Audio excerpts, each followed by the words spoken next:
stay back on topic for the CTM majors, how do you feel that have you guys been making more stuff that you've been wanting to do, or do you feel like you've kind of just been like lacking a bit in what like you expected, like between the second and third semester? See, okay.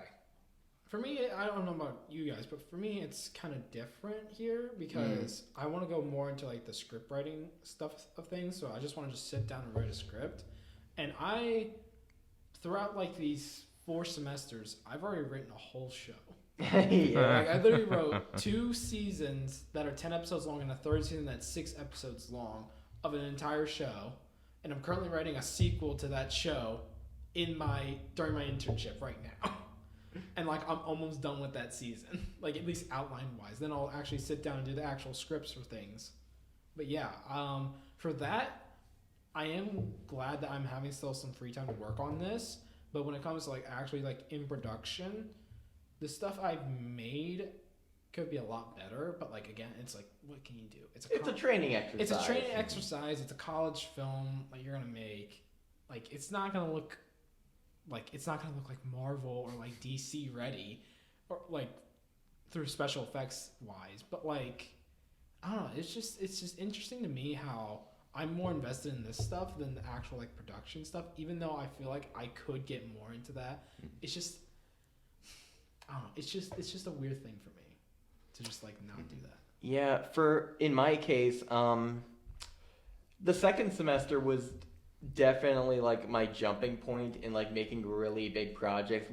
Funnily enough, like Johnston, another great professor, people were terrified of him. So was I, but a part of me kind of made me a part of that, and like how loose he was given a bad hand in terms of like scheduling, so he couldn't really explain in detail what he wanted from us. But the vagueness of the project description made me go like, all right, I'll make anything like I was interested in making. So I made some of the most ambitious projects I've ever made in that class. One of my favorites was the second one, which was about this CRT television. And that was like very editing focused, very like video essay. Still has one of my favorite shots I did, which was like the TV pan out. And I'm so shocked I got that to work like the way I wanted. It's good. Yeah.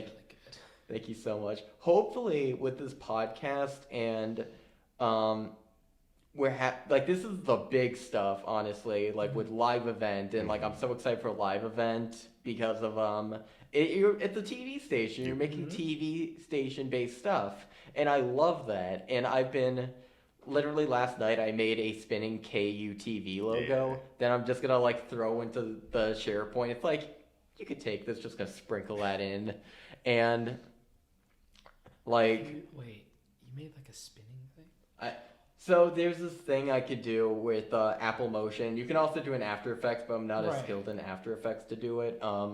Where you can take like basic PNG logos, and that's actually how I made the screensaver for the podcast I'm going to use soon. Oh, nice. And you just take that, you duplicate it or you replicate it a bunch, stack it on top of each other, and you just make it spin. And it looks like a 3D model. The only issue is when it gets to like side profile, it like you can see every individual thing, but in Final Cut I literally at that frame I just put like a block there, which you can never tell it's there because it's only for like a split second.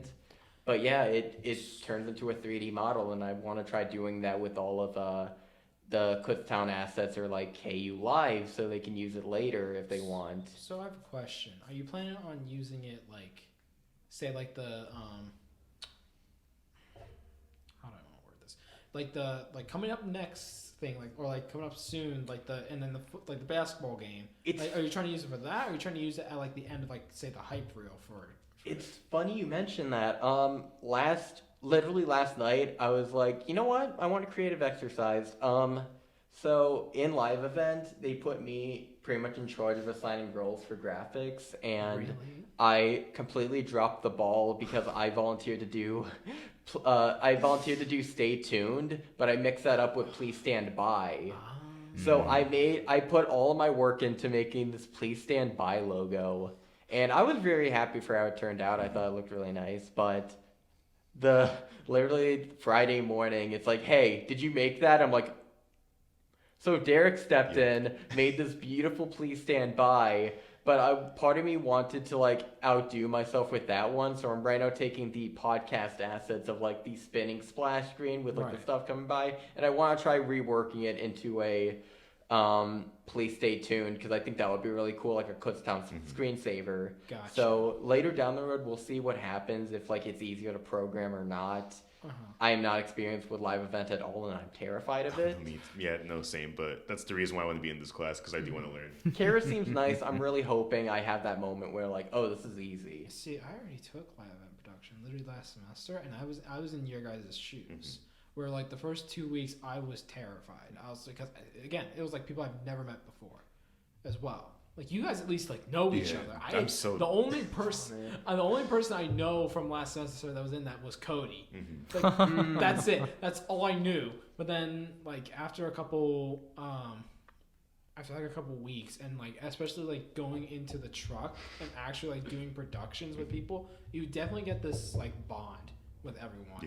And it also helped that I had that in senior sim, so like I knew people that were in senior sim and live event at the same time. So it's just like, hey, I know you too, and yada yada.